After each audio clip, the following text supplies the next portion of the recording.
السلام علیکم ورحمۃ اللہ وبرکاتہ. جی آپ کون؟ یہ نمبر کس کا ہے جناب؟ جس کو فون لگایا اسی کا رہے گا نا یار. آپ کو کس سے بات کرنی ہے؟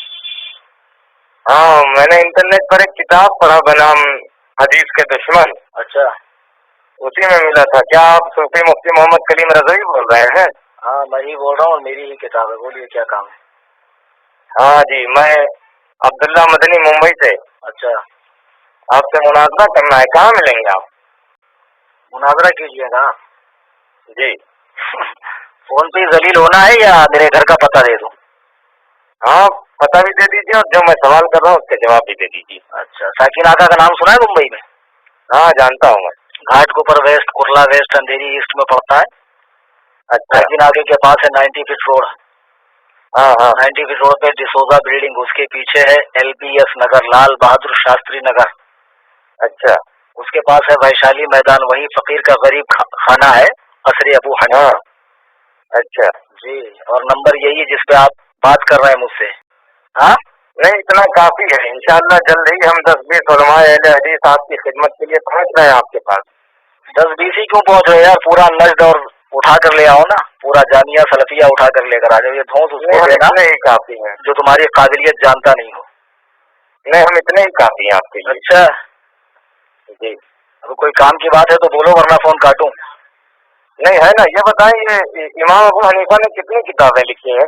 اچھا آپ نبی کو چھوڑ کے ان کی تقلید کرتے ہیں. انہیں امام اعظم کہتے ہیں. حالانکہ تحقیق یہ ہے کہ وہ تین ہی حدیث سے زیادہ جانتے ہی نہیں تھے. ایسا ہے اب مولوی صاحب جی کہ امام ابو حنیفہ رحمہ اللہ نے جو کتابیں لکھی ہیں تو مشہور کتاب فقہ اکبر اور کتاب الآثار اور اس کے علاوہ 15 کتابیں امام صاحب کی ہے. اور سب سے بڑا جو ان کی حیات کا کارنامہ ہے کہ انہوں نے علم فقہ کی تدوین کی. فقہ کو مدون کیا. اور ملا علی قاری رحمہ اللہ فرماتے ہیں کہ قرآن و حدیث سے امام اعظم ابو حنیفہ رحمہ اللہ نے 9 لاکھ مسائل حل کیے ہیں. اور اسی ان کے فقہ کی تدوین کی یہ برکتیں ہیں کہ لاکھوں کتابیں اب تک فقہ کی لکھی جا چکی ہے. ہدایہ عالمگیری در مختار وغیرہ. اور جس ہدایہ کا آپ لوگ رونا روتے نا بڑے گندے مسائل اس میں بھرے ہیں اور بڑے تقریب اخلاق مسائل ہے معاذ اللہ. وہ کتابیں آپ کے مدرسے میں بھی پڑھائی جاتی. اسی کو پڑھ کے تم بھی مولوی بنے ہو. ہمارے میں بتا رہا ہوں تم لوگ کتنے بڑے مکار ہو کہ تم چاہتے ہو کہ فقہ حنفی کو ملک سے نکال دیا جائے. پہلے اپنے مدرسے سے تو نکالو یار. اس کو پڑھے بغیر تو تم لوگ مولانا بھی نہیں بن سکتے ہو.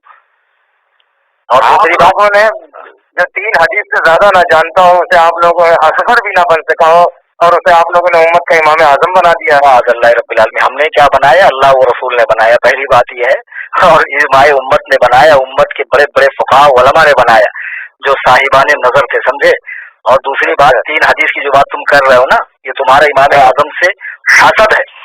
ورنہ اب تک تو تمہارے مولوی بولتے تھے کہ 17 حدیث جانتے ہیں اور اب تم کہہ رہے ہو کہ تحقیق یہ ہے کہ 3 حدیث جانتے تھے. کون جاہل تحقیق کیا ہے؟ کس جاہل کی یہ تحقیق ہے کہ امام اعظم 3 حدیث جانتے تھے؟ تاریخ پڑھی ہے؟ سیرت کا مطالعہ کیا ان کی؟ ہمارا چھوڑو علماء احناف کا علامہ حافظ ابن عبد البر مالکی رحمہ اللہ نے 10 جلدوں میں امام اعظم کی شان میں ایک کتاب لکھی ہے. مالکی مذہب سے تعلق رکھتے ہیں. اس میں وہ لکھتے ہیں کہ امام اعظم نے بوقت وفات، سن رہے مولوی صاحب؟ جی جی سن رہا ہوں. آپ بتائیں. بوقت وفات اپنے بیٹے کو بلا کر کہا بیٹا مجھے 5 لاکھ حدیثیں یاد ہیں. اس میں سے میں تمہیں 5 حدیثوں کے ذریعے نصیحت کر رہا ہوں. تو امام اعظم تو خود کہہ رہے ہیں کہ مجھے 5 لاکھ حدیثیں یاد ہیں اور میں اس میں سے تمہیں 5 باتوں کی نصیحت کر رہا ہوں. تو جو زمانہ خیر القرون میں ہو، جسے شرف تابعیت نصیب ہو، جس نے 70 صحابہ کی زیارت کی ہو، صحابہ سے حدیثیں جس نے روایت کی ہو، تو تم اس کے بارے میں کہتے ہو 3 حدیث جانتے ہو. تم کتنی حدیث جانتے ہو بے؟ جناب من آپ لوگ صحیح حدیث کے ہوتے ہوئے بھی قول امام پر عمل کیوں کرتے ہیں بھائی؟ نہیں حدیث تم پہلے وہی بات کرو کہ آپ کتنی حدیث جانتے ہو. ابھی تم نے کہا نا کہ امام کو نبی کو چھوڑ کر امام کا اتباع کرتے ہیں. ہاں وہ تو صحیح کہہ رہا ہوں میں. تم نے قرآن پڑھا نہیں؟ اطیعوا اللہ واطیعوا الرسول واولی الامر منکم. اللہ کی اطاعت کرو، رسول کا حکم مانو، امر والوں کا حکم مانو. تو امر والوں کی تفسیر ابن عباس وغیرہ کی پڑھی نہیں ہے آپ نے کہ اس سے علماء اور فقہاء مراد ہے.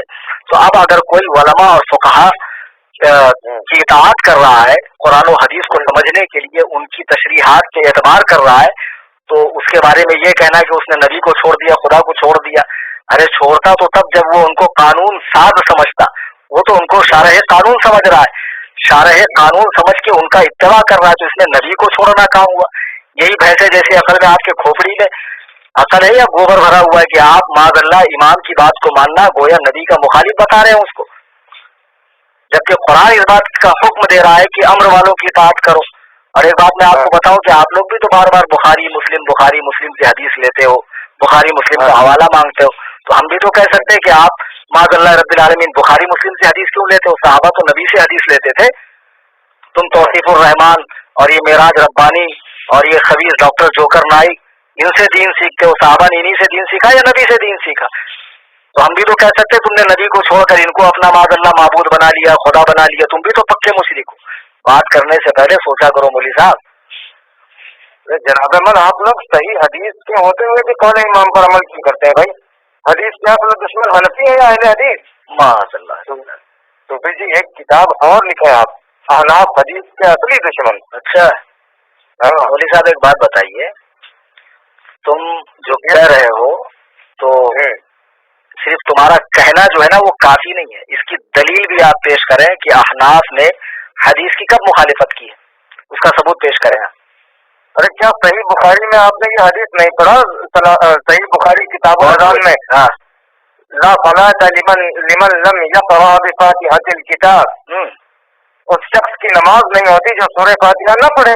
اچھا تو مجھے معلوم تھا تم آج آ کر حضرت عبادہ بن صامت کی، یہ حضرت عبادہ بن صامت کی روایت ہے نا، ہاں یہ حدیث پیش کرو گے۔ تم صرف نام کے اہل حدیث ہو بیٹا، تم کو ابھی حدیث سمجھنے کی صلاحیت تمہارے اندر بھی نہیں، اور تمہارے بڑے بڑے الو مائے کرام میں بھی نہیں، علماء نہیں، الو مائے کرام، سمجھے؟ آپ گھمائے پھرائے نا جواب۔ ارے میں تمہیں جواب ہی دے رہا ہوں مولوی صاحب، لا صلاۃ لمن لم یقرأ بفاتحۃ الکتاب جو حدیث ہے، امام احمد بن حنبل اور حضرت سفیان بن عیینہ فرماتے ہیں کہ یہ حدیث اکیلے نماز پڑھنے والے منفرد اور امام کے لیے ہے، مقتدی کے لیے اس کا حکم نہیں ہے، مقتدی کے لیے اس کا حکم نہیں ہے۔ تو آپ کیسے کہہ رہے ہیں کہ معاذ اللہ جو سورہ فاتحہ نہیں پڑھتا اس کی نماز ہی نہیں ہوتی؟ کس بنا پر کہہ رہے ہیں آپ بتائیے؟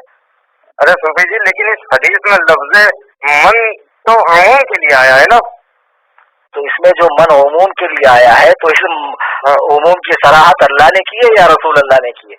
اور آپ تو اس جماعت سے تعلق رکھتے ہیں کہ جس جماعت میں اگر حضور پاک صلی اللہ علیہ وسلم بھی بغیر وحی کے کچھ کہیں تو آپ کے علماء کہتے ہیں مت مانو۔ طریق محمدی کتاب کا نام سنا ہے؟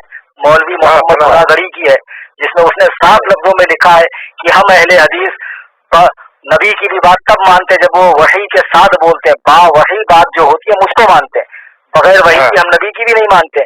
تو لفظ من سے جو عمومیت آپ ثابت کر رہے ہیں تو یہ عمومیت کی صراحت خدا نے کی ہے یا رسول نے؟ ارے کچھ تو عقل رکھ کے بات کرو یار، یہ تمہاری چالاکی ہے، ورنہ میں نے سفیان بن عیینہ کا حوالہ دیا، امام محمد کا حوالہ دیا، وہ کہتے ہیں کہ یہ منفرد اور امام کے لیے ہے۔